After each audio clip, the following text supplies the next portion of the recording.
Who else is in your camp right now? I know Victor Santillán is there. I know Eric Mini Pac-Man Rose is there. Adames, Puello, Garcia. Who other? I know you just got a Cuban heavyweight. Who name some other guys? I want to give you guys some light, man.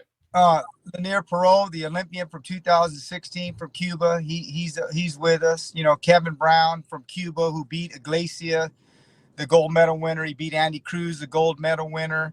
You know, in his first pro fight, we put him in with a guy who had 50 pro fights, 38 wins, former world champion. We stopped him in 2 rounds. That was his first pro fight. We have Mario Barrios, you know, that's with us now. You know, I actually was his head trainer and took him to #1 in the world. He was undefeated, and we got to the #1 ranking in the world. But at that time, you know how the powers that be sometimes in boxing, we need a bigger name trainer. And so obviously they went with Virgil Hunter, and then he had the 2 losses, and now he's back with me. But, you know, thanks to the grace of God, I got my opportunity to show, you know, that I have what it takes to guide at the highest level. And now he's back with me. So I'm very thankful for that. No, listen, I think that a lot of people are underrating your training skills. People maybe just look at you as a, strength and conditioning coach. But I got news for you. You are my pick for trainer of the year. And I'm not just saying that because we have a relationship. Look at the upsets you're getting. You got Adames was not supposed to beat Deverenchenko. Hector Luis Garcia was not supposed to beat Colbert. Puello was not supposed to beat Ahkmedov. Adames was not supposed to get the stoppage against Montiel. And you go on, so on and so on and so on. You've been producing such a great year in 2022, and I can only imagine if you get the Eric Rosa to beat knockout Freshmart, that would just be the cherry on top. But to me, if the year ended right now, my pick for trainer of the year, I'm looking at him right now, Bob Santos. How do you feel about that? You know, I appreciate it. You know, I appreciate being recognized for the hard work, and you know, and to me, just taking a step back and just analyzing it just from a boxing standpoint, when you're the favorite, you know, you're going into the Super Bowl and you got Tom Brady and you're the favorite and you win the Super Bowl. Yeah, that's one thing. But to me, if you look on it on its face, you take Hector Garcia, a 50-1 underdog, by Caesar's betting line, and beats Chris Colbert. Now, Chris Colbert had only lost 4 rounds in his entire career. Mm-hmm. You take Alberto Puello, and we're fighting the Russian, and 70% of the betting lines have him to get stopped inside the distance, not win the fight, to get stopped.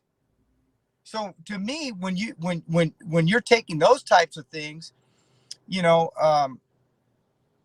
I think we've done a damn good job, and I think we could put what we've done this year as a team against anybody, you know. So, and the other thing is, when people talk about conditioning coach, then they just don't know boxing. Because you know what, when I came into the sport, you know, I worked with Livingstone Bramble in the past, a 15-round fighter.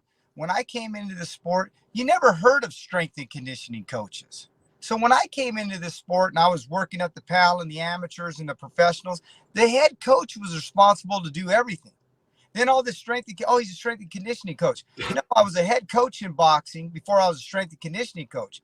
What it was is you had to do everything. And because I didn't have the name recognition, they always went with the name recognition trainer. So in order to make a living and do the things that I had to do, I had to just be considered the conditioning guy, because a lot of those other guys wouldn't do it. But back then, if you think about it, you had to do everything. When I came in this sport, I worked under Emmanuel Stewart. I worked under Joe Goosen. At that time, they did everything. You know, so now you got these guys, he's a strength and conditioning coach. That's just not the case. Like I said, back then you did everything. And then that's where I had to fall in line and help the guys anywhere that I could and do those types of things. And now I've got the opportunity again with Mario Barrios. I took him to #1 in the world. I was his head trainer. And they said, we got to go with a big name trainer, you know? Yeah. Has a trainer of the year crossed your mind at any moment? Is that something that you've registered as a possibility, that the end of 2022 you may be getting this award, you may be having to give it a speech? Has that gone through your mind at all? it never went through my mind at all. I never thought about it at all for a second until we got back in the locker room, and some of the people at Showtime were saying that, hey, as far as I'm concerned, and I said, man, that's really great. But where it really took off is when you kind of brought it to the forefront on Twitter and those types of things. And then all of a sudden, I start getting text messages from people saying, hey, you know what, man, as far as I'm concerned, it's either you or Derek James. And that being said, he had 2 good wins, but you had 2 wins where you had the favorite. You had the predominant favor in the fight, and of those 2 wins. We had 4 big wins. And in some of those fights, we were a big time underdog. It wasn't a slight underdog, a big time underdog. In one of the wins, we were picked to get stopped, let alone go the distance, let alone win. No, listen, and that's exactly why I want to create the conversation, create the narrative where you should become the trainer of the year. I don't know if you saw on Twitter, Jake Donovan, the vice president of the Boxing Writers Association, just basically responded to me and confirmed, like, no, he's definitely going to be in the discussion and he's going to make sure that you are one of the nominees for trainer of the year. And to be honest, it's not because you're on my channel. If you weren't here, if we never had a relationship, I would still be saying these things. You definitely need to be in that conversation. And being honest, hopefully politics don't get in the way. You deserve it, especially if to close out the year, you can get Mini Pac-Man to get that belt. Oh, that would be great. And that being said, everybody's telling me it's either Derek James or me.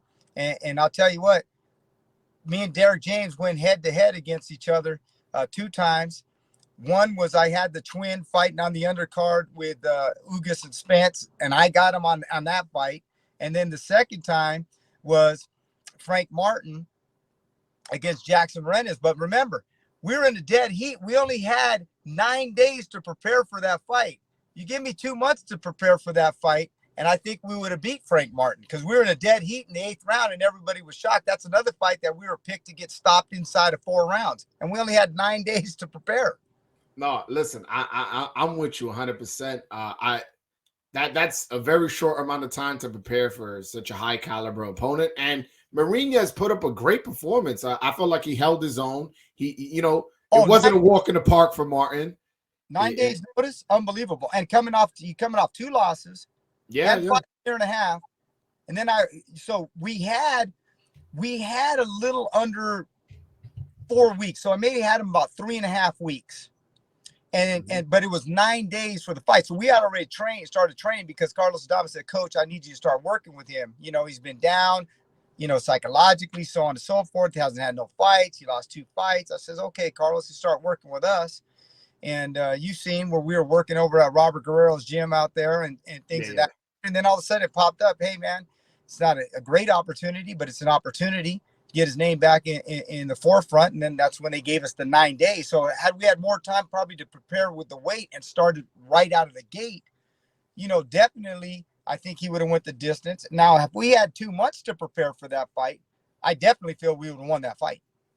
Hey, you're well within reason to think that it was a close enough fight with 9 days notice. So I'm definitely not going to dismiss that.